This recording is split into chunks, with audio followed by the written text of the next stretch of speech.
Good morning. Happy Okay. Sunday. Happy Sunday. It is Wine on an Empty Stomach Day. Welcome back. Today we have the author Stephen Oram. We're talking about his book Brain Fruit, and we will let him explain it. I had my copy over here. Oh, I have mine too. Ta-da! And we'll let him Yeah. explain it because this one is a mind twister. This one is read it twice, but it's very short, so you could read it twice back to back. Yeah, absolutely. Let's see, real quick. Hi, hello. We went to BookCon. We had an anniversary. It was our birthday. Hey, AK. We turned 5 as a book club. We did. We turned 5 As as a live streaming book club, we turned 5.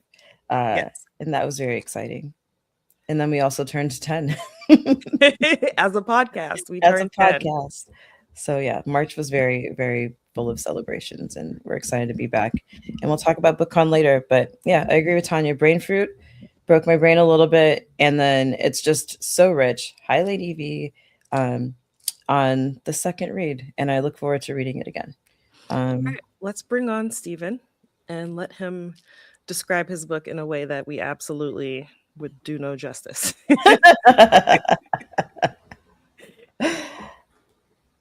Hi, Hi, Stephen. Hello, hello. Nice to see you. nice Um, to see you too. Congratulations on your 5th birthday. That sounds Thank you good. so Thank much. you. And yeah, thank you for nice words about brain fruit. So, do you want me to Tell us a little bit about say yourself, and then we'll jump in Yeah. to the So brain fruit. I'm based in UK, so I'm in London. So it's 4 o'clock on a sunny afternoon over here in London at the moment. I write speculative fiction. Quite a lot of that is kind of near future, but more recently I've been trying to push the boundaries a bit, which Mhm. is Brain Fruit is one of the first sort of attempts at that. So that's what I do. What I also do is I work with scientists and technologists and understand what it is that they're doing, what they're researching, what they're kind of developing.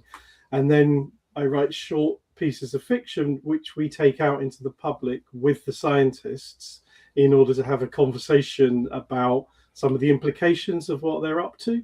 So if you're in academia, it's part of the sort of research grant that you have to do public engagement and ethics Mhm. stuff.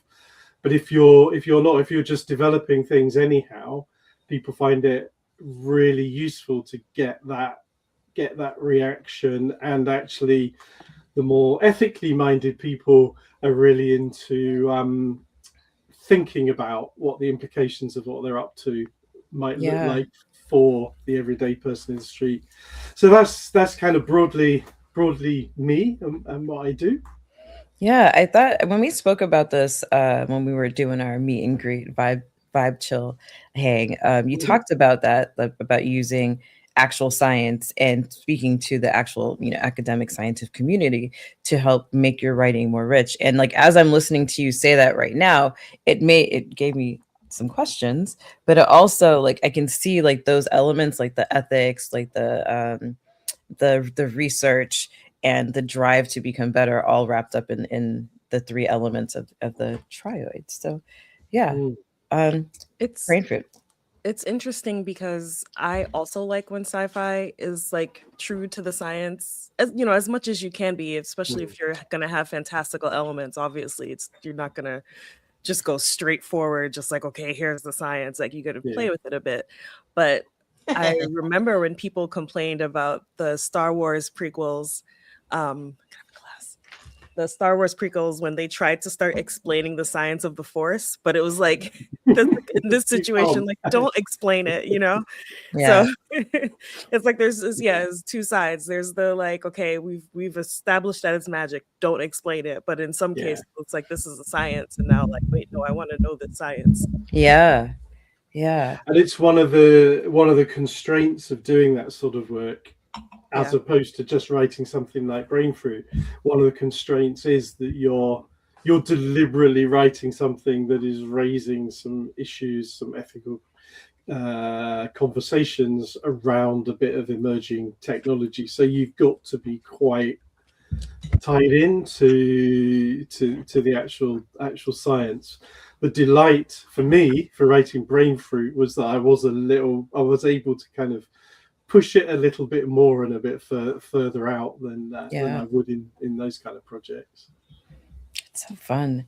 How would you describe brain fruit to somebody who wants to know it? Sorry again. Yeah, this is one of those questions, isn't it? When you write, it's not an unexpected question, but when you write something that's very, very short and is ambiguous in places, is sort of quite hard to describe it. But I would definitely say, I'd see if you agree, I would say it's a futuristic fable. I think there is a real fable kind of element to it, partly because of its length, but I think also, you know, there are, for want of a better phrase, there are kind of moral messages in there that you may or may not agree with, but it has that element to it. And then I think, so the publisher, when he first read it, described it as a love story, which was really nice. Yeah, which I hadn't thought of until he said that. But because for me, it's about how things in this case, or you know, can come together and create a whole, and the compromise that might be needed in that, and how trust is built, and how trust can be destroyed, and you know, sometimes that trust is really tight. In other times, that trust is more about trust in the compromise or the place you've arrived at with somebody else or another country or whatever it is, where it's kind of good for both of you, but it's in the balance, but it's, you know, it's in the best interests of both parties to behave in a certain way. So that was what I was kind of digging around in. So it's really interesting when he said, yeah, this is a love story, which I guess, you know, love has all those elements as well. So yeah, there were hints of like it being post-apocalyptic, I found as well. Yeah, I think there's hints there. I think it's so. What I tried to do was hint a lot. So it was a really interesting process with the editors. It went through 2 different editors, and having those conversations with the editors around how much ambiguity you leave in there and how much you actually need to describe. Otherwise, you're just you know, you're kind of doing a William Burroughs and just letting people float around in space, not sure what's going on. So I think there's I would say there's hints of either post-apocalyptic, extreme climate kind of things, possibly post-human. It doesn't make it clear whether it's on this planet or another planet. Oh, that's true too. Not sure it really matters, but there's enough. I think there's enough recognizable elements to not have to do a lot of describing of the kind of environment. So it's close enough to Earth, wherever it is, to kind of pick up on stuff. So yeah, is it post-apocalyptic? I was trying to figure out a non-clumsy way of telling you guys that I'm looking up to the side, but it's because I have notes. And I'm not texting. I just, Just knock your microphone over and add some sound effects. I like futuristic fable because it does, you know, one of the last sentence in the story is the last, I guess, quote in the story is that we are becoming. And I feel that very strongly in there. It's like you've got, and I think fables are like that too. Like, yes, fables are morality tales. But this one kind of leaves everything open. I think one of the things that struck me was that there's the 3 different elements that make up the triad, right? There's like the bee that we meet first, and the bee is this observation Being. being, yeah, right. Yeah, let's call them beings. Is it meta? Uh, observation being, and then you have the brain, and then you have the bug. And there was a part where, like, okay, let me just say this. The book is really dense, but it's dense in a way that I found to be just like fascinating. If I was an English professor, like I would prescribe this, or if I was a philosophy professor, I would like assign this book, because I think that there's just so much more to unpack. But the bee is the watcher, the brain is like the waiter, and then the bug is the worrier. So it's like you've got the instinct, you've got like the assessment of information, and then you've got the observer who's passing on this information. And when they merge together, you think that they should all work together. But I love that there are just like elements of doubt innate to each part, and that the trioid has to struggle against that really often. And that I find to be just thinking about my personalities. Yeah, I'm glad you picked up on that, actually. I love the idea of it being prescribed to students. But I'm feeling quite flattered. But the notion of, and I think it comes back to what I was saying about how you develop trust. It's that kind of like, even though this goes round and round in cycles, hence the end of it, there's still kind of all three are new to this particular formation. And so there's some innate trust comes from the kind of the history, let's call it heritage, whatever you want to call it. There's a sort of an amount of trust you start with, which is unlike the thing that happens later on where they then have to compromise with something else. But even when you've got that trust, because you're sort of new, if you're a new generation and your parents kind of got on in a certain way, what I'm trying to say is you're part way there, but you're not fully there. You're still individuals that are trying to work out trust. So yeah, it's great. It's great that you pick that up. And that final line, so I was doing a lot of stuff with Zoe Futurism, which we can come on to later if you want. And that is very much about becoming. And that's what was going on in my head while I was doing this, is this notion that things are always changing and becoming. Even when you've kind of left the world, it's still becoming, and your influence on it carries on and all the rest of it. Yeah, the thing you say in there, life is iteration, and I think that we see that very strongly here. And I think I guess I would say, like, the bee, for people who haven't read it yet, like the bee has access to all of the knowledge that came before. That doesn't mean that it is correctly interpreting it, like we find out with the droids as well, but it has access to all this knowledge. And when you talk about parents, I'm like, okay, my parents said all these things to me that, like, I'm sure they made sense. But as an older person with this experience, I'm like, oh shit, they were right. You know, like, what do you mean it was dangerous for me to be outside at 3:00 in the morning by myself? I'm like, oh, wait, I lived in a safe neighborhood, but like safe neighborhoods don't always protect you. And able to like integrate that information now, when I see my nephew, I'm like, you need to tell somebody before you walk outside, even if it's just on the steps, Yeah. Don't do what I did. Don't do what I did. That's a really tricky path to walk, I think. That kind of I was lucky I got away with all sorts of things you shouldn't even try to get away with.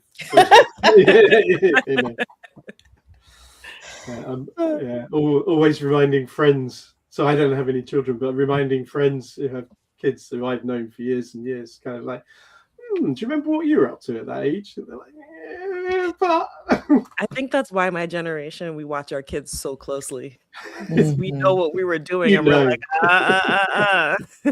Yeah. When I don't have children either, but when my friends talk about them, like, or especially my sister, I'm like, you don't remember, but I remember you at this age, and you did all of that too. Yeah. In a way, this is so like, okay, I'll start over. In a way, the brain adapting to everything made me think of the next generation adapting to a new culture. So like in my mind, I tied it to like being a first generation American, for example. So you're coming from a certain culture, but now you've entered a new culture, but you still have some of the old culture.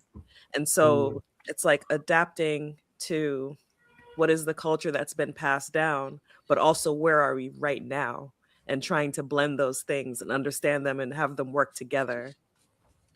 Yeah. Yeah, that's interesting. Yeah, I hadn't thought of it like that, but yeah, I can see why how that would be something that you would think It was my around. second read because the brain was not acting the way the other brains were. And Yeah. it Right. was asking questions and things that From the the other brain had beginning. asked. Yeah. And so that's what made me think of it. It's like this whole time, this very specific culture has been passed down through these brains and bees and Yeah. bugs, and now it's slightly different. And then you add in the droids, and so now we're in a whole new world. So what is this Mhm. next Yeah. culture or iteration going to be? Yeah. Yeah, and that particular brain, if I remember correctly, is set up right from early on as being a bit of an unusual one, a kind of Mhm. a little bit of a breakout. Yeah. This one's the one that can really push things for us. So, And yeah, it's fun. It's fun to see the bee because, like, and even the other bees respond like, "Oh, the bee's like, oh wait, I've had a few of these, but I think this one is special. There's something cute and like different about this one that we haven't seen before." And the other bees are like, "Okay, well, I guess we'll agree with you that this is different." But I just look at my Muppet hat keep popping out. I should just put it on. Over here we have letter S. But you get the sense that there's maybe pride arising from the bee, and I don't know that I detected that in any of the other bees that came later. So to me, that kind of felt new, as I was new to the world too. I'm like, oh, this is all this new information that it's processing, and here's this brain resisting from the beginning. Just like, no, tell me why. Why am I here? Why was I born? Do I have a purpose? What is that purpose? I think this conversation really encourages me to that leaving it ambiguous in places and really allowing readers to take their own self into it. It was such a good idea because there were moments in the editing process I kind of hinted at where there was quite a bit of push for like you really need to explain this more. I was like, no, I don't. Some things I do, some things I don't. So it was a very, from a writing point of view, it was a really interesting kind of tightrope to walk. Just kind of, am I right, or maybe the editor's right? It's just fascinating. I think it's good to trust the reader and to let the reader chew on it. I think that when things are over explained, you kind of lose the magic. Yeah. And everyone is reading from whatever their life experience is, and you're going to put yourself into what you're reading and place yourself inside it. You just kind of can't help doing that. Things the one bad review it's got. Well, I really liked the fact that it got this. So basically, it was somebody saying, "This is I'm paraphrasing a bit, but this is about people learning to get on. This is about compromise. This is about getting on with people. I will never get on with," and then names a particular type of person. And this is dangerous to push this, and therefore I don't think this should ever see the light of day. And I just thought, well, okay. So they're a droid. But it was like, you really got what I was doing. You hated what I was doing. Yeah. You really got what I was doing. So the fact it got a low star rating was kind of that's by the by. But I was really pleased to have provoked that amount of reaction. I love that. Let's talk about like 1-star reviews. Because I not that you have a billion of them, but like in a business, like that could be the thing that breaks somebody. But I love that you're saying, you know what, good. This is good because I wanted to create dialogue, discourse about this. And if this is how you feel, then good. Maybe you'll talk to somebody else about it. But I think that if that reader doesn't recognize that, one, that could be the point, and two, like when you're talking about it with somebody else that you maybe need to be a little bit open-minded, then they've lost the point of the book. Yeah. I actually don't pay attention to book reviews anymore because of social media and realizing that reading comprehension is like a lost art. Oh my goodness And gracious. so a lot of times I feel like I just can't trust the review if I don't know the person. You know, like, are you able to Yeah, read past like a sixth grade level of reading comprehension? And is that why yeah. you hate this book? Because you have to think too much and Think. it's not telling you everything? Or, you know, I mean, of course, not everybody writing a review is like unable to comprehend, but uh, No, yeah, social media made me stop. yeah. Uh, I think what's interesting, what I started doing for a while, I haven't done it for a long time actually, but if I was thinking, if I was thinking of buying a book and was reading the reviews, or whatever, I would then, if there was I'd go and look at what else they'd reviewed, because mm, it's that kind of, you know, if you hated this and this, but I loved them, then Mm. right. you know, it's that kind of, you know, but that's a lot of work, so it's probably better just to read the first page and see the Yeah. Read the first page, read the last page. I judge books by the cover too. I do. That's ah, my well, hot take. Is I look at the right. cover and I'm like, this looks cool. I'll read it. And then I And look at what the did you cover and I'm think of the like, cover? I liked it. It helped me try to picture. So when my first read through, even though it called itself a bee, I still pictured a human and thought of it like metaphorically, a worker bee, like, you know, Oh, part of the interesting. system. And so I didn't think it was going to literally be bugs. And so I'm picturing a person in some type of like mechanical suit, like a space suit or something, working through like, you know, picturing like Mars, person in a spacesuit on Mars trying to get to this tree. And then as it started describing the brain and the bug, and then describing itself more and how it's going to integrate, I was like, wait, no, this isn't a person. This really is an actual bee. And I had to like recalibrate the entire way I was thinking. Now, the cover Interesting. tells you exactly what, what you're dealing with. But somehow you know what it is? I don't like bugs. And so I Mm. try not Right. to think about them. I don't like their little legs. They creep me out. So I You try not managed to to think get about through them. this thing. Yeah. It gave me nightmares. No, but I enjoy the cover art because it Mhm. doesn't do too much. You know, it's very straightforward and like minimalist. Yeah. And it kind of helps you picture what the things are that are coming together, because I was telling Nikki, we were riding the subway actually, and we were talking about Octavia Butler's series, the Xenogenesis series, how it's hard to picture the Oankali through the descriptions. And it was similar with this, where every time I started to picture it, it just couldn't completely come together. It would like slip away Mm. from me.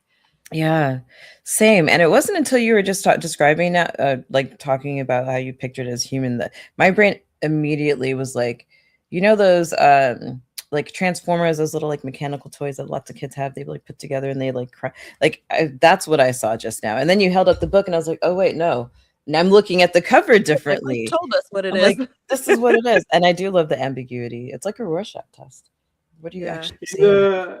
I think is it in the acknowledgements at the back somewhere. I think I acknowledge Oscar, which I came across, which is a kind of Yeah. weird Modular thing that body. you modular. Yeah, so that was an inspiration.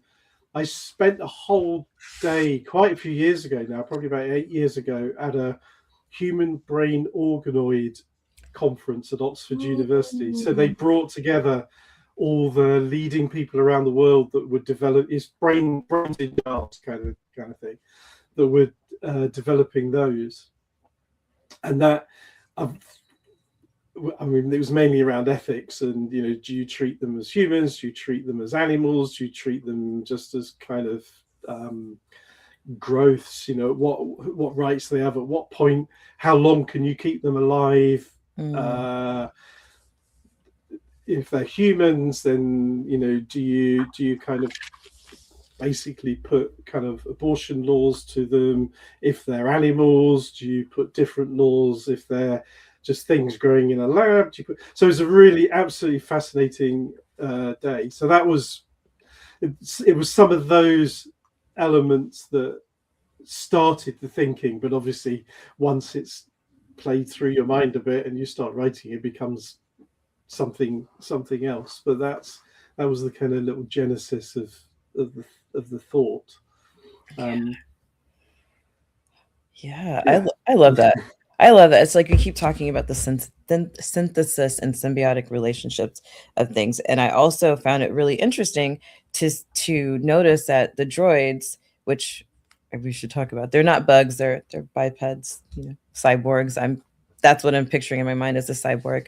That the droids and the trioids, they have like similar pieces of information, but they've interpreted them differently. Like the bees or the trioids are like, oh, a house is a place of shelter, you go inside to protect yourself. And the droids are like, oh no, the house is where it's like medicine, that's where you nurture these things. But the thing that stood out to me the most is that the bees say like life is iteration. They say that, but then the brain, the bee acknowledges that there's more to that sentence, and it's guard against passive acceptance. Like, so the brain is doing those things. It's like, okay, well, I know I have to become something else, but you're telling me this information and I'm not willing to accept it so readily without questioning. But then you've got the droids who have, hold on, who have a similar line of thinking, and it's that passive acceptance is not acceptable, and it's like you can't just accept things without questioning them. But the way that they do it is very different than the way that the bees gather information. Yeah, and that, again, I'm so glad you picked up on that. So at the time, this is where a bit of the Zoe futurism stuff comes in, which is, kind of heavily based around Taoism, which I don't know a huge amount about, so don't ask me too much. But that notion of acceptance, but not just passively kind of letting things happen to you. I found that quite a fascinating thing to play around with, and I particularly did want to have, as you say, the droids' reaction is very different, the way they kind of deal with things happening, and also, as you picked up on, that notion that you can have the same information and make completely different interpretations of it depending on your context. And like the droids don't need houses, Right. so why would you see it as a house? So that again was something that the person I was working on with Zoe Futurism was talking to me about, the idea of relationship. You are what you are in relationship to something else. So it might be a chair to me, but it's not to an ant. It might be, so that notion that things are different and defined and described differently depending on your, I'm repeating myself, but depending on your relationship to them. So that's kind of what I was playing around with, partly with the kind of, is it a house, is it medicine? Yeah. There was a moment of, I found humorous, when the trioid is inside the house tasting that fungus, and they're like, the fungus, we're just gonna taste a little bit because we don't know if it's poison. And then it says like after 17 nibbles. I wrote that down. I laughed so hard. 17 is my favorite number, but it's like after 17 nibbles, like this is really good.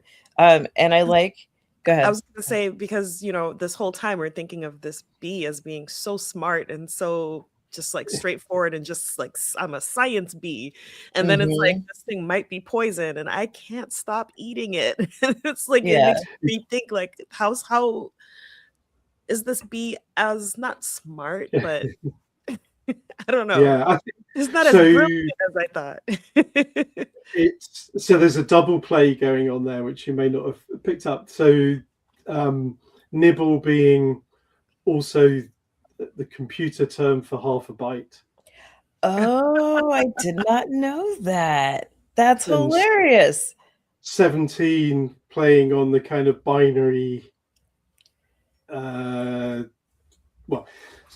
being an important number, as in it's 1/16 in terms of binary and hexadecimal. So and there's elements of the B, I think when I'm describing it, I do make hints that it's not totally organic, that it's a Yes. kind of It's mix of mechanical. things.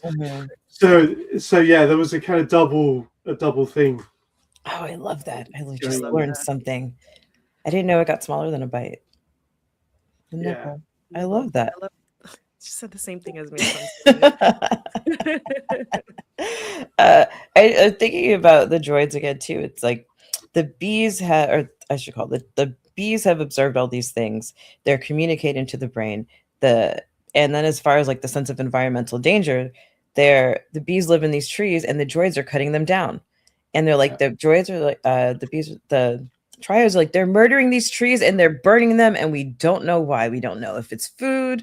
We have no idea. And the droids are like, we burn them down because they cause the storms. Oh, we should add that there are terrible storms that are happening. Shout out to Brandon Sanderson. And there you go, AK, put on your bingo card. But I think about this environmental threat that's constantly happening to them, and the fact that if the droids wanted to protect themselves, they don't need the houses, but if they went inside, they could protect themselves.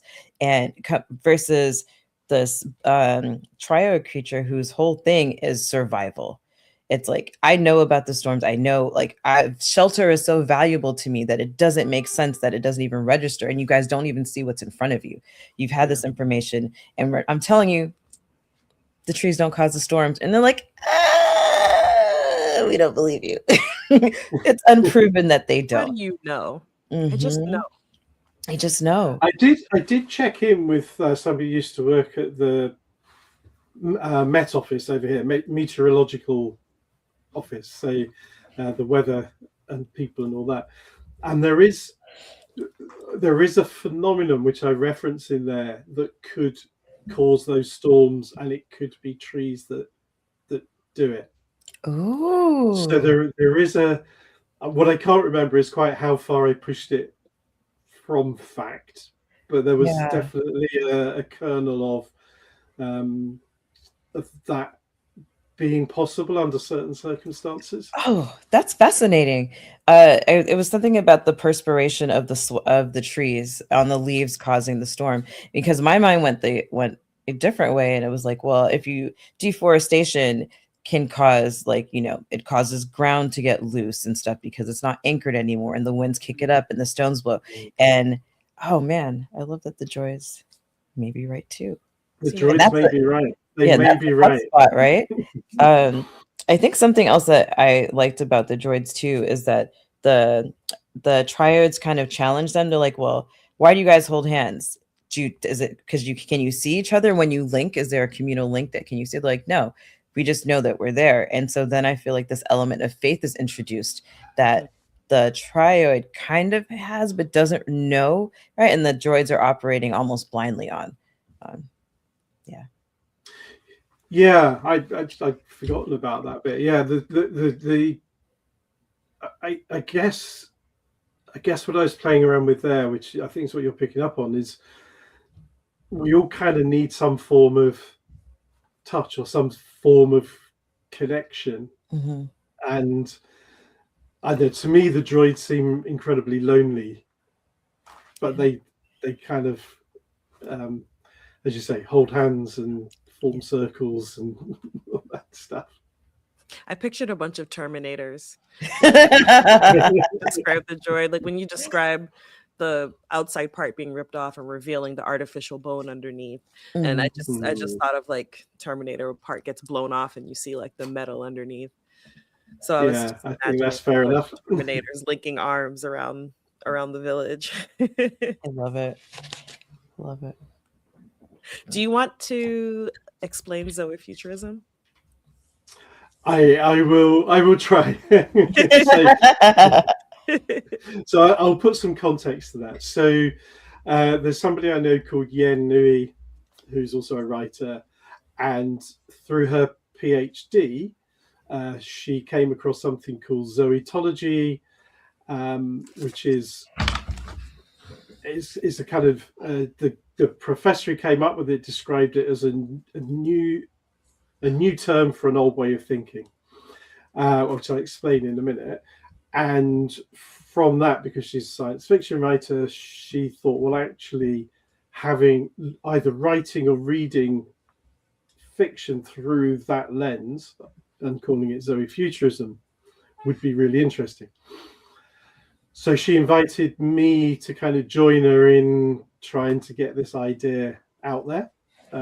We've just had an issue from the British Sci-Fi Association's critical journal called Vector, which people can find online if they want, or some of the things online. But the reason I'm giving all that context is, so her culture is much more from that kind of Taoist Confucianist background. The reason I got involved is because I'm really not at all.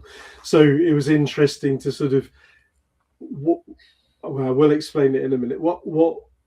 When I engage with this, with my background, what is it that I understand? And it's often very different to what she understands because of her background. But the basic notion of it is that everything is what it is in relationship with something or multiple things, and change is a constant. All of life is changing, and it really does alter the kind of way that I've been viewing the world, or my part in the world, or viewing my writing. And when you look at it through fiction, this even the kind of solar punk or Fruitopia, the positive end of the sci-fi spectrum, they're still very much talking about a destination, whereas this is all about living with the fact that everything is becoming and changing and is in different relationship to different things. So there's never an end point. There's never, we've arrived at utopia, or and then Fruitopia is also about the journey to a better place. But you still know where that better place is, right? So there's still a kind of destination, whereas this is, to me, this is much more in recognizing complexity, recognizing community, recognizing change.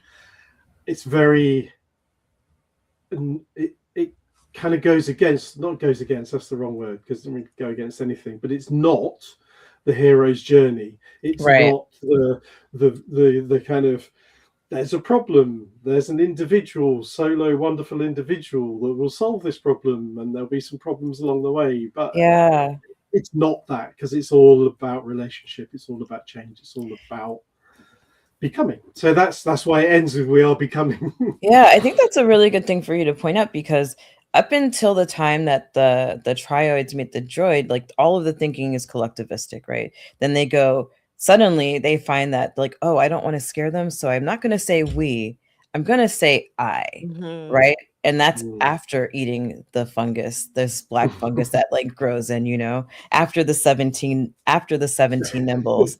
And the first contact with them is like, okay, we have to establish trust. So I'm going to like smell like this thing. It was like camouflage, right? I'm going to camouflage myself in this thing, and then they're going to trust me and convince them that I've been here the whole time. And they're like, well, it gets really interesting because they're doing this as like survival is their key thing. Like, they're to gather information, but to gather information and get back to the tree in order to pass on this to the new generations, because the purpose is to further the next generation. But suddenly it becomes about the droid as the trioid as an I. And for me, that's like when the shift really begins to happen. Like trying to relate to the droid, but the droids are like, we still don't trust you. And you can see that often there's like communication breakdowns that happen. Like, I like where the trioid's like, oh, I thought we were having a conversation, and the droid was like, no, you assumed conversation. Like, the stuff that we say isn't in sequential order, we're just spitting out information. Imagine how infuriating that is to speak to someone and they're like, "Well, I didn't say we were having a Yeah. conversation. Why did you take my sentences in order? Nobody Yeah. said those were connected."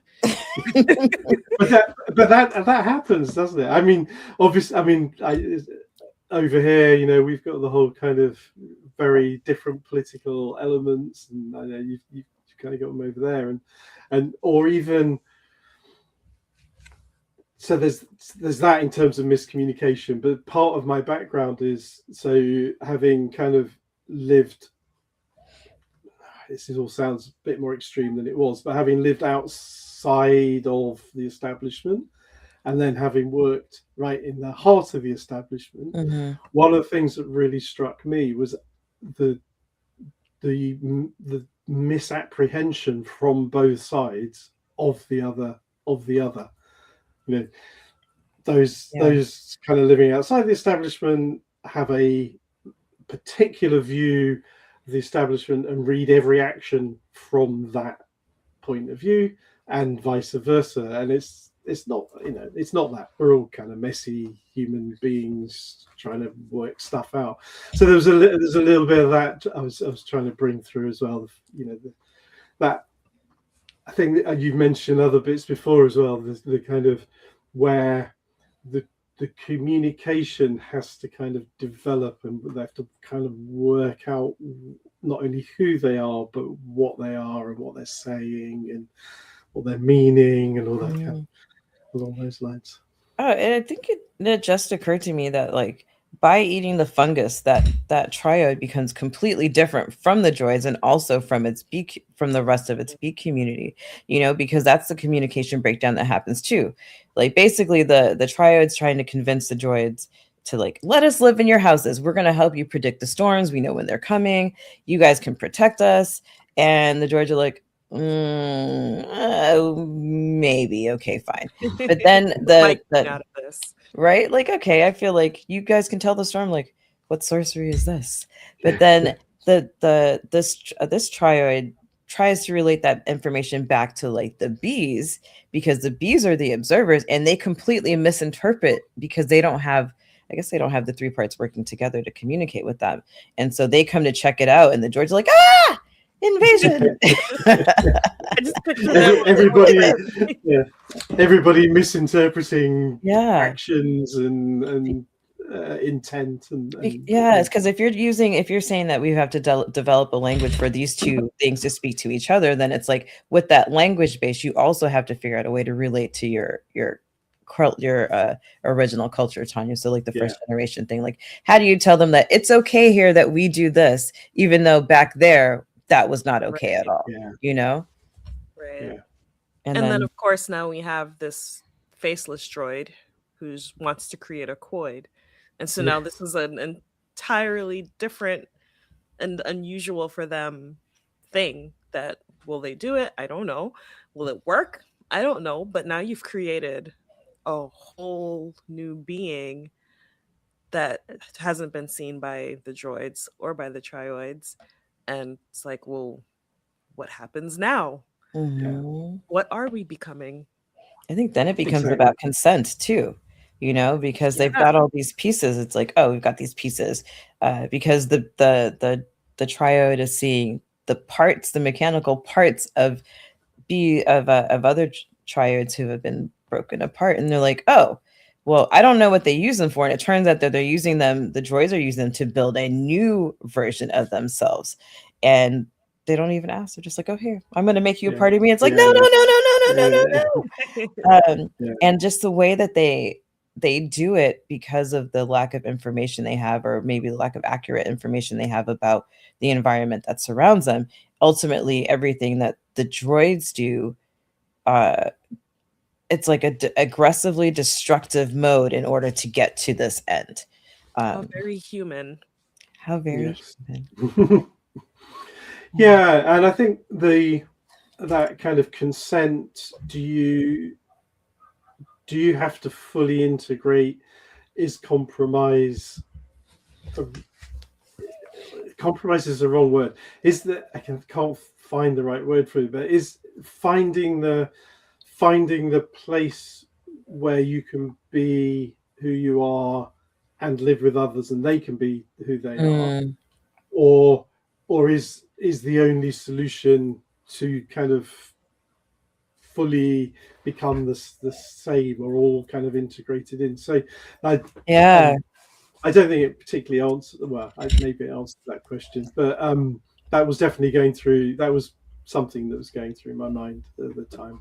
That reminds me of like the concept of the United States as a melting pot for so long, and then at some point they're like, oh no, it's actually more like a salad. You know, it's like you have all these separate parts that come together and maybe work harmoniously depending on who made the dressing.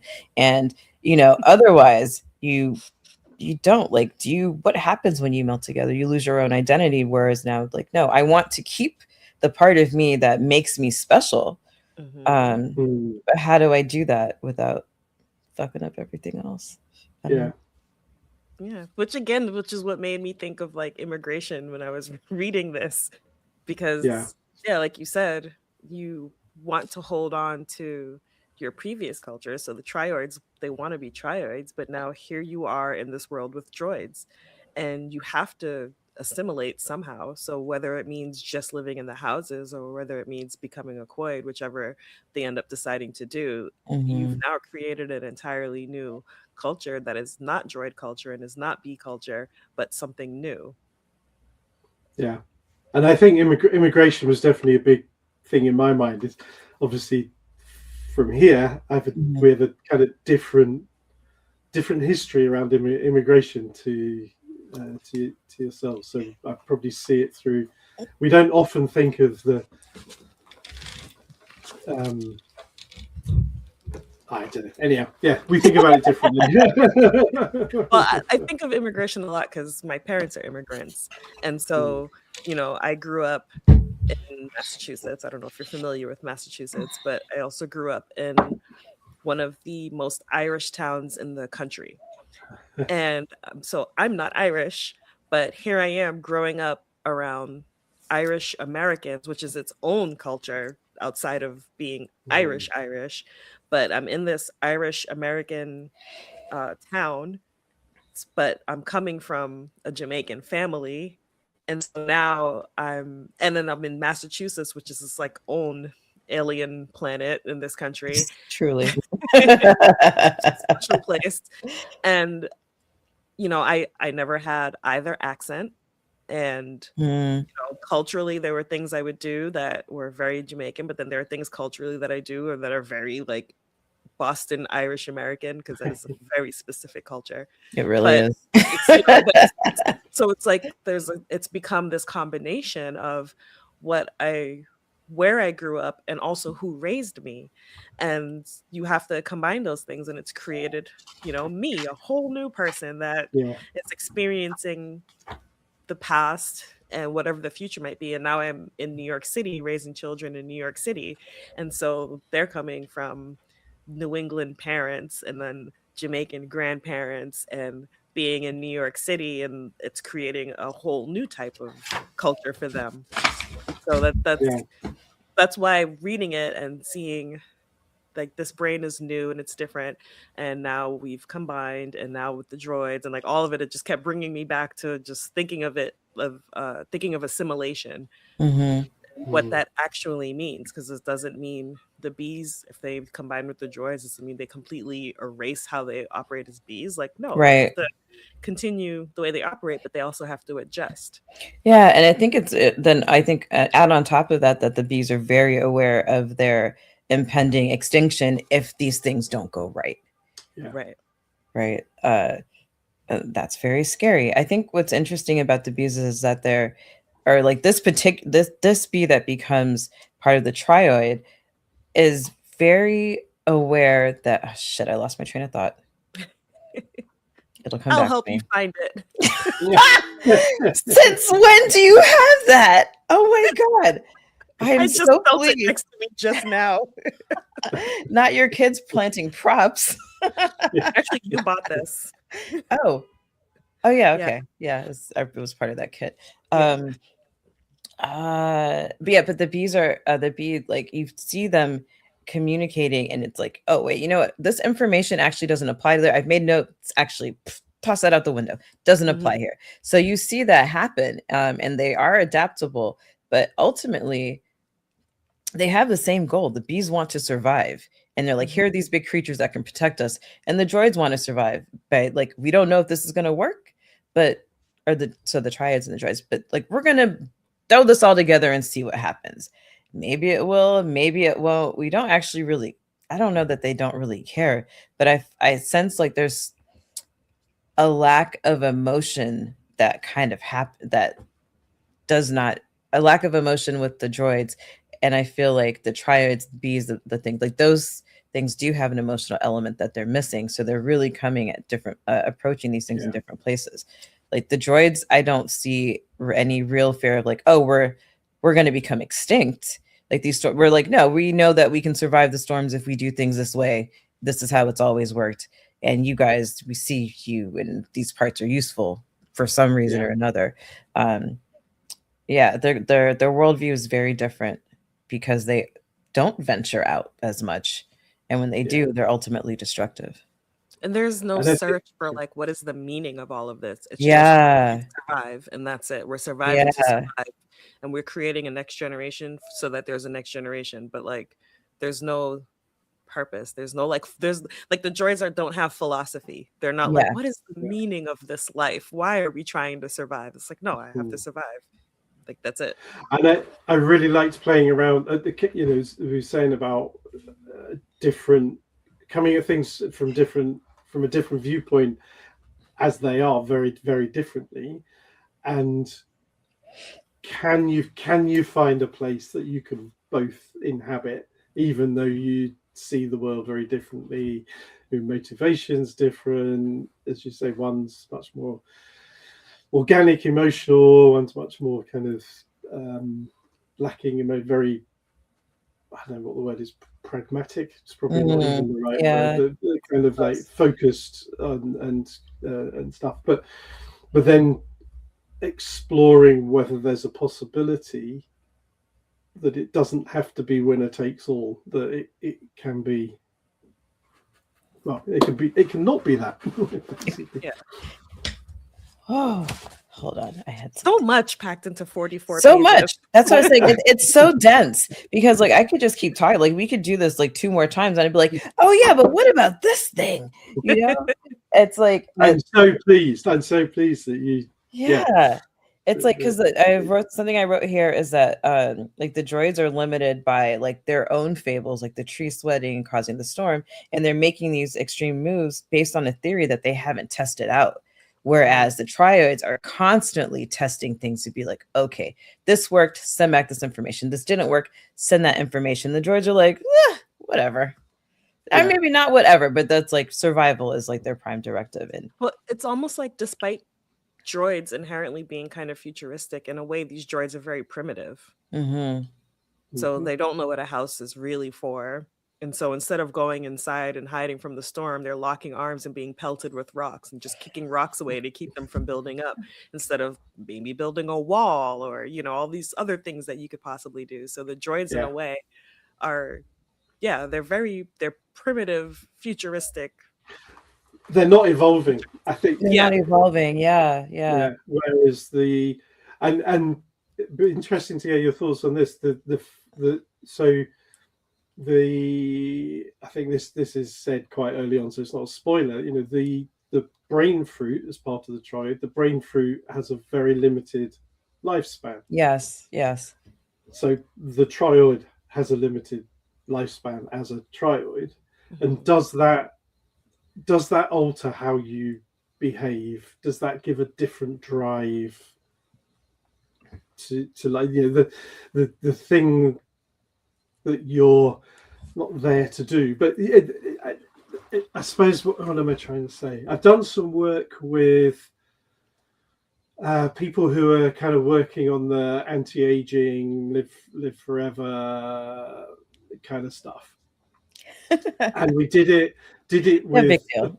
did it with also with a professor who works in geriatric kind of medicine. So it was also about the end of life, but Mhm. her view would be you try to you try to get a position where people are healthy right up until the point that they die, rather than gradual kind of a Degradation. gradual sort of degradation. Yeah, and and the conversation between them I found really interesting. This notion of the fact we die, how does that change how we interact with the world? If we didn't die, how would we behave differently? Would we have the same?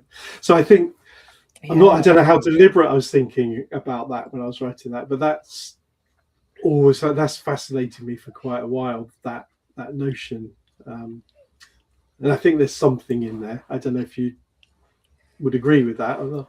Yeah, I think this is a little bit unrelated, but I think about like this notion of protection, because if they stayed inside, right, they would live longer. All of them would survive longer. There wouldn't be all this wear and tear and destruction. And I think that the trioid I don't know if the trioid realizes, well, maybe it does, that this fungus that it's eating is like definitely diminishing its lifespan, and it's become addicted to it, and it needs it. Like, okay, no, I need this to function. Let me run back in the house. But one of the times that it does that, it is unable to detect the storm coming as quickly as it would had it been outside. And so here it comes with the shelter, like being able, like the shelter prohibiting it from being able to detect the thing that it promised. And that made me worry, like, okay, well, let's say that all these triodes did come and live in this place, and they're all inside and getting drunk or whatever off of this black fungus. Like, one, that they could die because who knows, they don't know whether it's actually poisonous for them or not.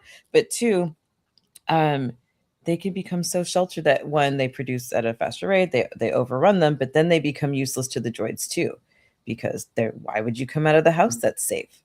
You know, why would you change the way that you're doing? The way that you're doing things. But also, if they all come and everybody's too like intoxicated with this fungus to go back to the tree where it all begins, then they die out anyway. Another thing I thought about was, if the droids decided to go into the houses to protect themselves, these droids now have nothing to do. There's no like prime directive anymore. So what do they do? Do they just sit on the floor for centuries? Somebody becomes a bard eventually.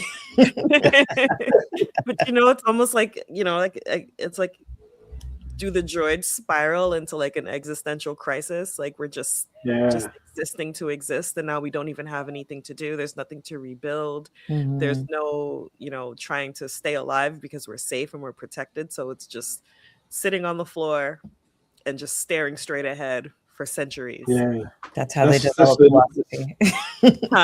That's how they become philosophers.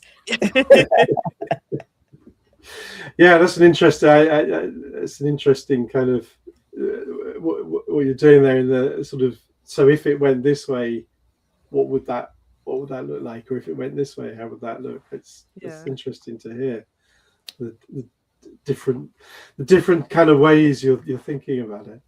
I'm trying to, like, I don't think that this is a spoiler, but I mean, ultimately there is a collaboration that has to happen, that does happen, for the survival of the trioid, between the trioid and the droid. But then I think more than anything, it left me really unsettled, because I was like, oh, now they know like where the origin is, it's like they know where the heart tree is, or anything that's like, oh, we all start here. Like, do they protect it?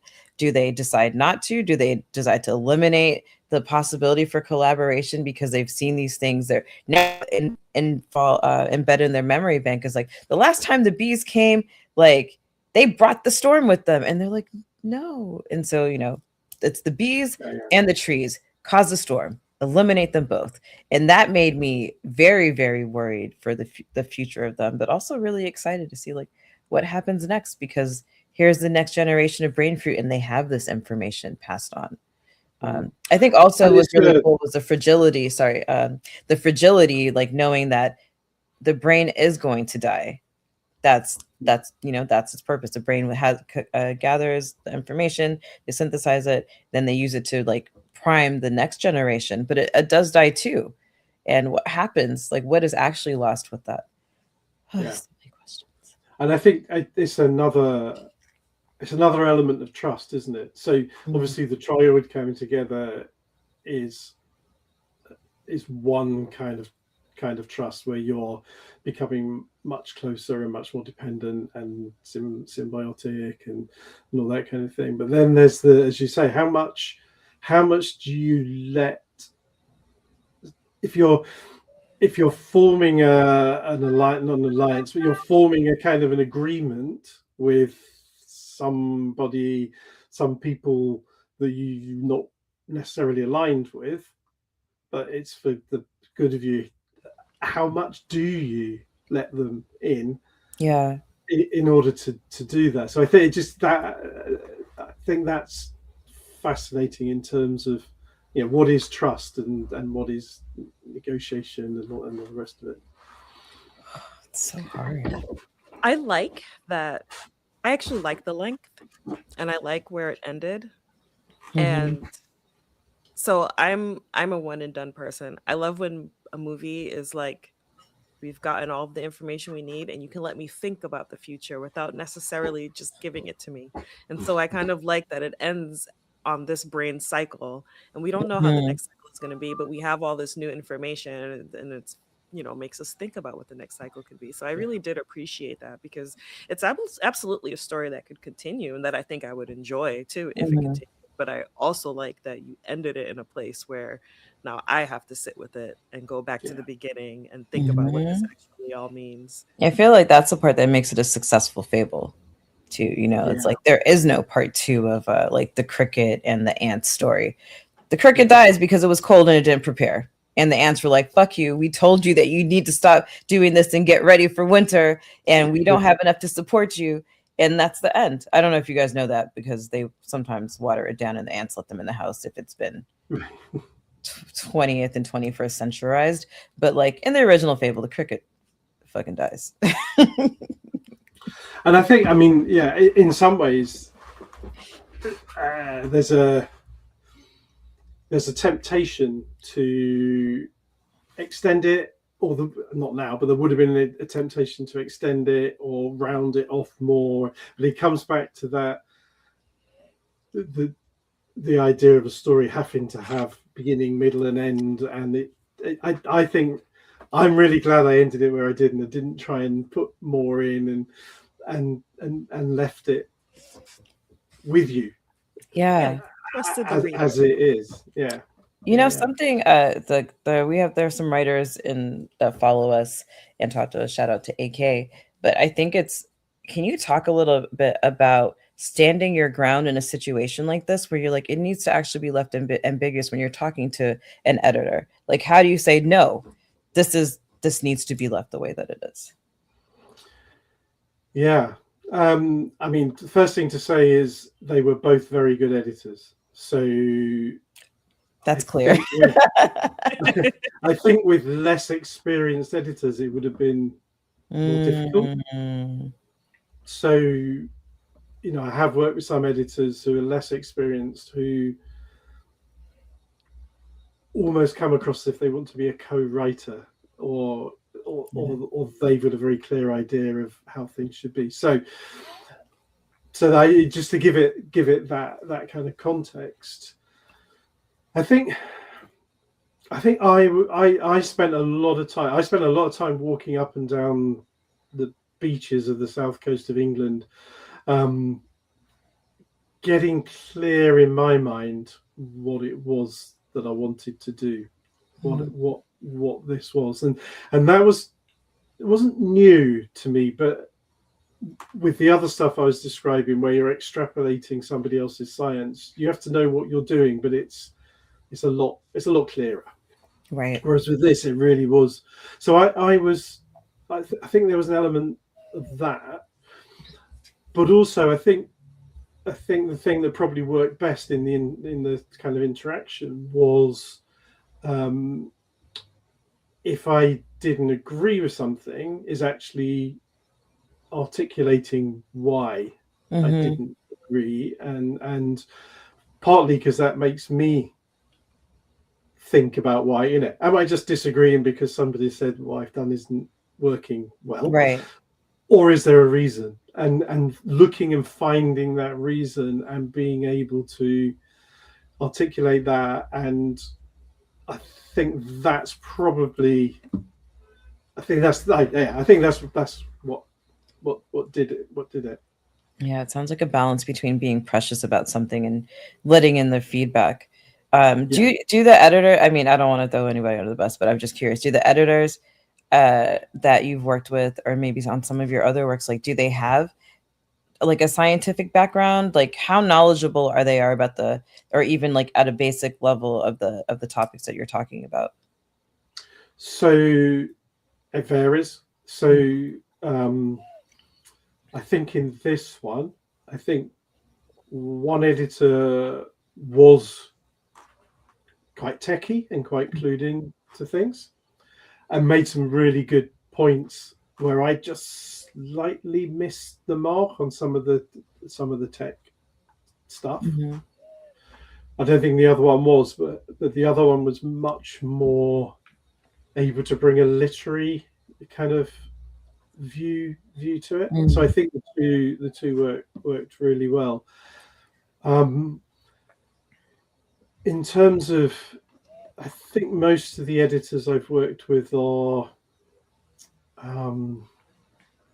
knowledgeable about sci-fi, are knowledgeable up to a point about the science. But in the applied science fiction stuff I was talking about, there's always a round of the scientists talking about the plausibility of the science in the story. So that's how we root it on those.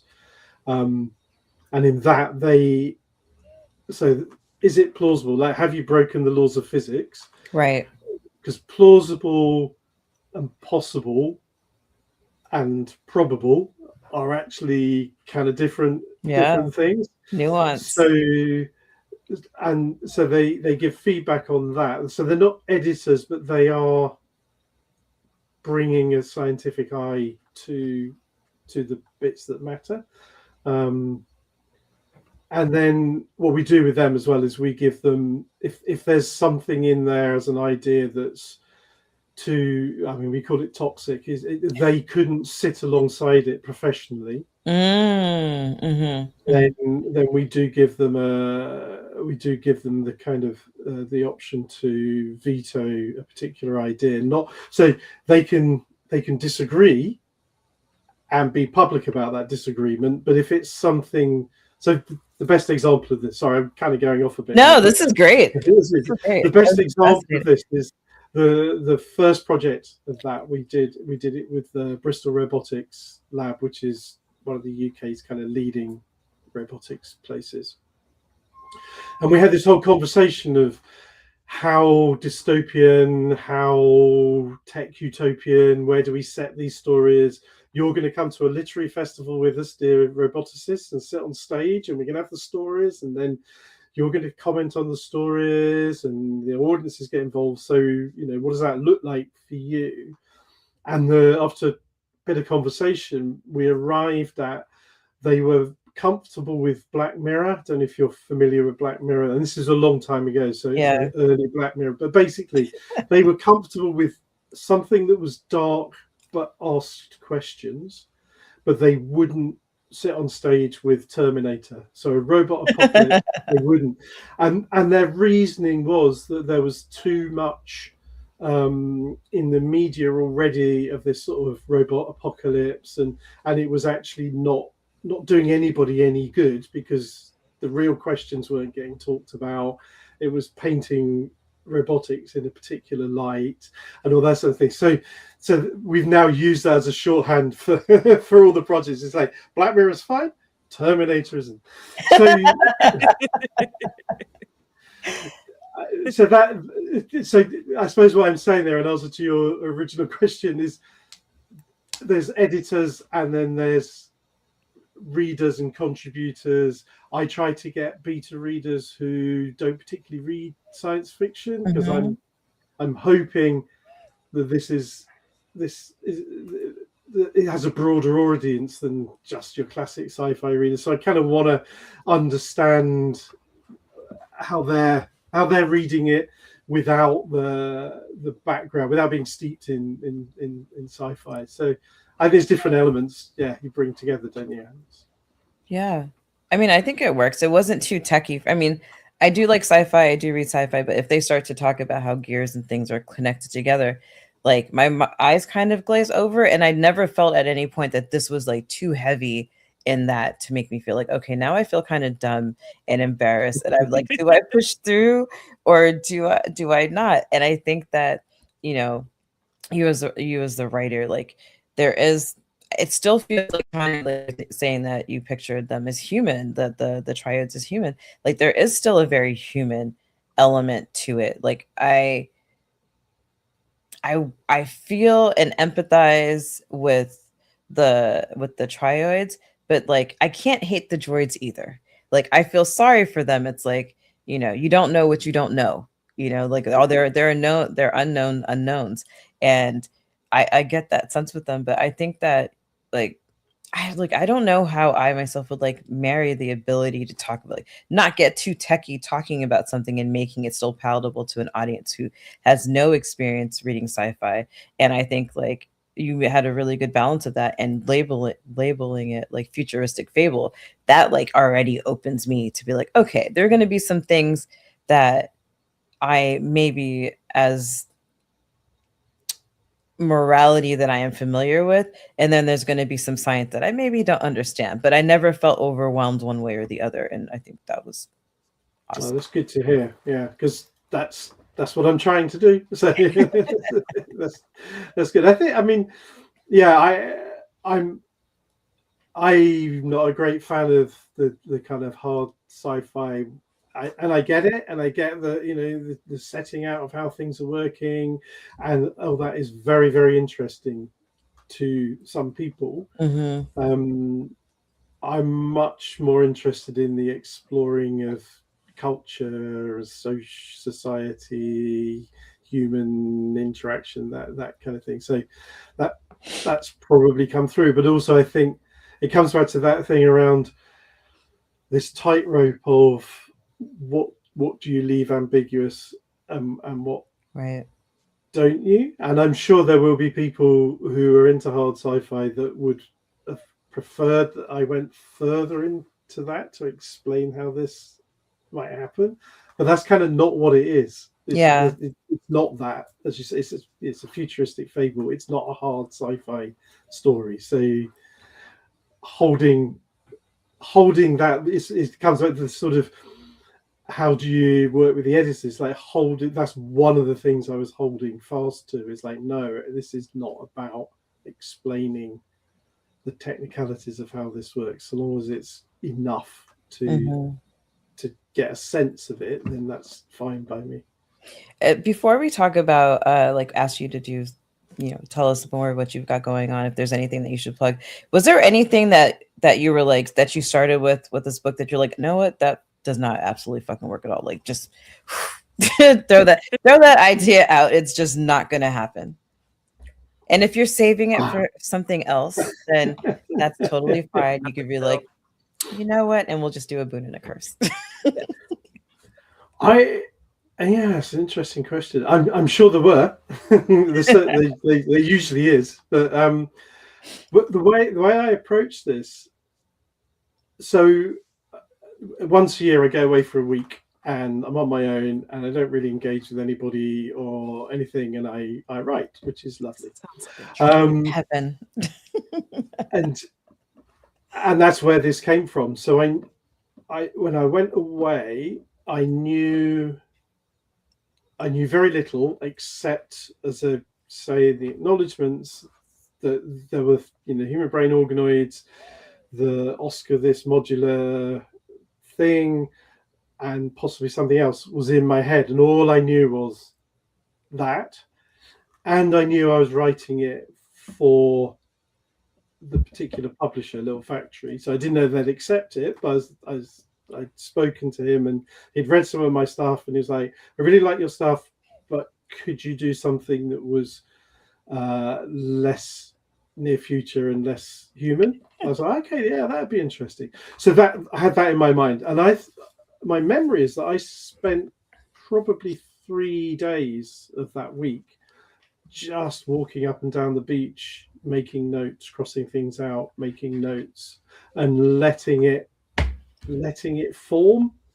So in that process, there would have been lots of ideas that I ditched, but I just ditched it. Do you know what I mean? It's not that I started writing something, which I have done. Yeah, I'm writing something at the moment, which it's on its umpteenth iteration, and I'm still trying to land it. But yeah, so there's no kind of kernel of another story sitting there that started out as this. Could have been. Sorry. So I said, what could have been? Yeah. Hold on, I'm dropping links for you. Your Instagram and your Let's website. play a I love game. that your Instagram name is called Nudge the Future, by the way. Oh, thank you. I love that. Substep. We like to play a game at the end of our streams called A Boon and a Curse. A little bit of bringing in a little bit of magic. So you make a wish and we grant your wish, but everything comes at a price. So your wish will be granted, and it could be any wish you want, but we're each going to give you a curse. So take a minute. What is your wish? What boon do you request? We should have warned you about this, right? I know. I thought about that literally. I was like, oh shit, we should have warned people that we're gonna do this. But well, that's interesting because I sit here thinking, did you warn me about this? We should take a poll. Do we warn or no? I vote no. So I'm trying not to think world peace. I'm trying to think. I was literally going to say, people are like, world peace. I'm like, no, be selfish. What do you want? Yeah. Love more than anything. I would love, like, for example, one of mine would be, if I think about it, is for people to never assume that I want tomatoes and lettuce on a sandwich. Just no. They do not belong on sandwiches. They belong in salads. That's what condiments are for. Personal opinion. So wow. I'll give you a curse to go with that. Oh, they'll never assume you want tomatoes and lettuce, but your bread will always be too hard.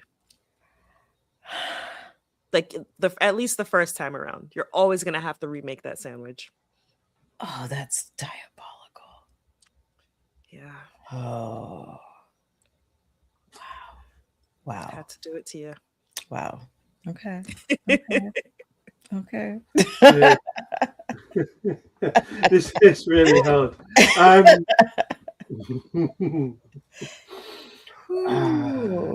Okay, this is going to sound a bit pretentious, but it's the best one I can go for it.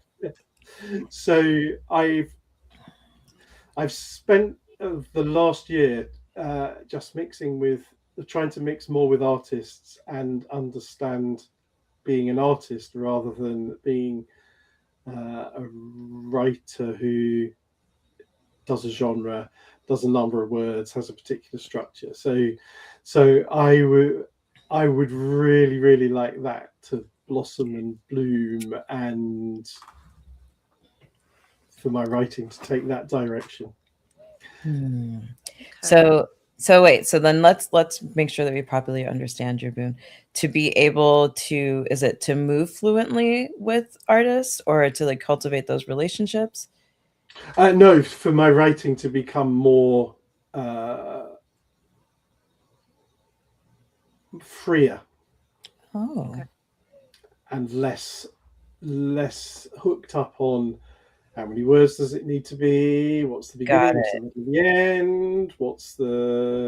What's the motivation of the main character? That so to move into a freer space where I am able to allow the thing to land on the page.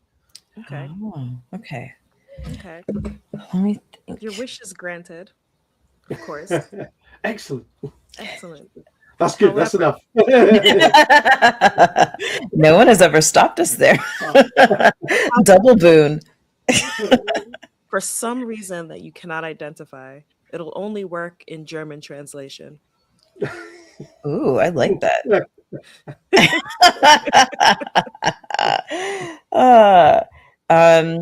Okay. Then your wish is granted, but everything that you write on a page becomes a painting so abstract that people still don't get it. I think That's highly likely. Oh, AK says that's not a curse. No. I would say that I will argue writers are artists too, because you're painting. No, I think they are. Yeah. Yeah. I think it comes from the fact that I only started writing 10 years ago, and I'd never really done anything creative, particularly before that. So, in the traditional sense. What did you do before that? Did I miss that? I've been a kind of civil servant bureaucrat. The a plot lot of the time. thickens. hence the kind of being on the inside of the establishment, and Yeah. way before that, I kind of dropped out for a few years and just lived. So I think, yeah, I would agree. Writers are artists. I think it's a very personal thing. I've had years of structure and years of, you're writing something for a minister, it has to be on 2 sides of A4, it has to be this structure. And there's a lot of that in writing when you start, I think. It's like, well, if you're going to do this, it has to be this length, and you need, there's even things like, halfway in is where you need to pivot this, 80% in, you need to pivot that. Man, can I relate to that? Right. Can you? People always ask if I'm a writer, and I'm like, Nikki's the writer. Law school broke me. I can't even write an email that doesn't sound sterile, and like you'll always know who's emailing you if it's me or Nikki. I'll just tell you that. I tend to be yeah. But you could be a writer. It just takes time to come out of it. Yeah. Tanya, do you have a boon? Let's see. Can't wait to curse you. As I push up my glasses. So it has to be a glasses related boon. And I'm not going to correct my eyesight because I know you'll do something crazy with that. My boon is not to correct my eyesight, but for the sun to, all right, kind of like transition lenses, but my eyeballs. So I don't need to switch between sunglasses and glasses. I don't need to throw on reading glasses, but my eyeballs just do all of these things for me. Okay. Your eyeballs can do all of these things for you, but it's only going to actually function. Oh, no, I guess it can function perfectly. It's only going to be one type of lighting all the time. So, oh my God, just orange. Just orange or blue or just darkness, always. Always. I thought you were going to say it'll only be one eye, because that's what I thought of first. The other one is like, you said eyeballs plural. You covered. You used the Fey rules. The attorney in you was like, check. Let's make that clear. Before we go, Stephen, is there anything that you want to plug? Anything you have coming up? Yeah, what's coming up? So, I thought you were going to ask me to give you a curse. Oh my God, yes, please, curse her. Curse me, please. So the thing that came to my mind was that they invent a new kind of indoor lighting, like they did with LEDs and stuff, and it doesn't work with those. So you're all the time if you're indoors. So I'm still switching out glasses. Got it. I love that. Not that dissimilar to yours, Nikki, but I love that. I love that. You didn't put the clause in for technologies past and future. I did not. You're right. Past, present, and future. That's in all That's in all my contracts. Yeah. Right. So yeah, what's coming up? So a couple of days. Well, this is kind of recent, but a couple of days ago, coming back to your German translation thing, the most experimental story I've ever written was just published in an online magazine called Sign and Verden, which is in English. It's in English, but and they're into kind of surreal stuff. So this was a story. Well, I'll let people read it, but I did a bit of cut up technique. It's got 3 different views on the similar sort of thing. It's good fun. That's so fun. I'm going to read it. So there's that, and there's a few other things that have just come out that I'm really proud of. And literally yesterday just put something up on my Substack with about 5 or 6 things that have just recently come out. If anyone's interested in those, I think I've dropped your Substack. And then in terms of anything imminent, I'm writing something. So, and then I've written another thing about the same length as Brain Fruit, another futuristic fable. I don't know yet where or when that will come out, but that I'm excited about it. I really enjoyed writing it. Its title keeps changing as well, so I won't tell you its title. But it is sitting somewhere at the moment. I think I should hear back by the end of this month, so fingers crossed on that. So I guess mainly, like, if people are interested in what's going on, I tend to do that through Substack or social media. So that would be the place to kind of sign up to. I have a monthly podcast with a fellow New Yorker called Robin Ryback, where we spend 10 minutes on one kind of thought and just try to bring a slightly different angle to it. And that goes out on Substack as well. So what's it called? That's a very good question. It's called Our Data, Our Future. But it comes out, we didn't set up a specific Substacks, so we both publish it on our Substacks. Got it. Once a month.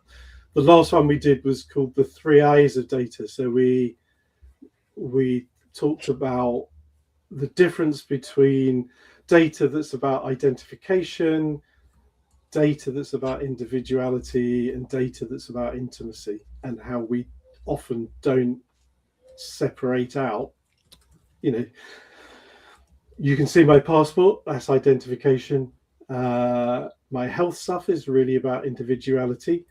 The transcript of the phone call I had with my best friend last week, that's intimacy. And we kind of need to be thinking of data slightly more nuanced possibly than we are. I like that. How often do you guys meet? Or how often do you guys once a month. Once a month. Okay. Yeah. I'm subscribing to your channel right now. Oh, thank you. Yeah, that's a thing that I think about, because I have lots of ailments, so I have lots of doctor's appointments. And the first time I walked into a doctor's office, and they were like, scan your hand for Amazon Health, and I was like, oh no. What do you know? Amazon knows enough about me, thank you very much. And I didn't even know that was a thing. Oh, dude, yeah. No, I didn't know. Put your hand on the thing. It's like Amazon Health. They have a little placard next to it that talks about how to set it up. And I was just like, yeah, no. What is Amazon Health? I don't know that I can say much more about it because of the journalistic integrity that comes with my job. But I will just say from my personal experience, I was afraid, because I don't know if we'll chat offline. Yeah. Well, with that, we are going to go offline, but don't go anywhere, Stephen. Don't hang up. Wait, are we plugging anything? Are we plugging anything? No. We have Mother's Day coming up. Yes, Mother's Day is coming up. We do need to stream Mrs. March, because we thought we did, but it was actually... We hallucinated. It was a joint hallucination where we both thought we did a stream and could not figure out why it wouldn't play. It turns out we never recorded it. So where that memory came from, I have no idea. And we both remember it so clearly. Yeah. Both of us. And we've never really talked about this book other than me saying, oh my God, you have to read it. It is so unhinged. Oh, this woman is crazy. So I think we picked May 17th for Mrs. March, I believe, the week after Mother's Day. Maybe. But we're also doing a 30 Tuesday, and we're doing The Good Son with Elijah Wood and Macaulay Culkin. Yes. Mothers who have to kill their kids. Perfect for Mother's Day. Love it. Yep. That is about all. We'll have to come back another time to talk about BookCon and how that all went. That'll be a separate evening. And yeah, I think that's about it. I think that's all we have coming up. Yeah. So thank you for watching us. And thanks for watching. For coming. And thank you. Thank you. Yeah, we're gonna smile awkwardly until the live button goes off. I was just gonna say, who knew you could get this much out of like 40 pages, right? Yeah. And I could still go because I didn't even talk about all of my notes. It was just like I said, I love a reread that just keeps getting deeper and just yeah. As far and I, let me just say this as the last thing. Like I know that you were talking about balancing like the technical, the science stuff with like literary writing, and I think that you did it because like every sentence, there were a couple sentences I was like, oh my god, in these 6 or 7 words, there's so much to unpack. So yeah, cheers. Oh, I think you did. thank you Bravo. so much. You're welcome. Yeah, and thank you for being very brilliant hosts. It's made it Aw, really easy thank and you. lovely. Well, come Right. back with the next book. Yes, and now I will. we get to smile awkwardly and wait for the stream to end. Bye.